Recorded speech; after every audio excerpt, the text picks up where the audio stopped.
Hello everyone, so this time we have a OCZ Trion 150 240 gig capacity SSD, and this came out fairly recently. So this is my actually second OCZ SSD.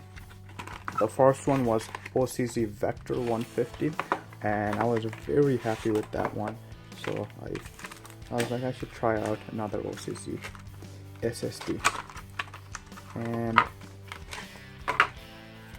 doesn't feel as premium as the Vector 150, but it is still feels better than most other manufacturers. So let's go ahead and plug it in to my computer.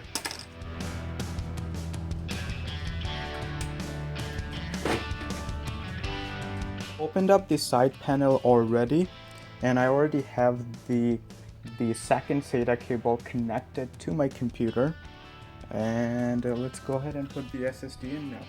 So this is the SATA cable, if you have not seen one, and here is the power cord from my power supply that will power the SSD. There we go.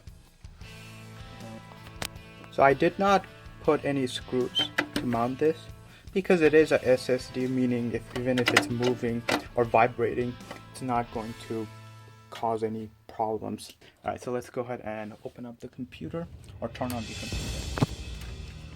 And we're gonna go ahead and go to BIOS right away. And for my motherboard, I need to press or keep repeatedly press delete key, and that should bring the BIOS.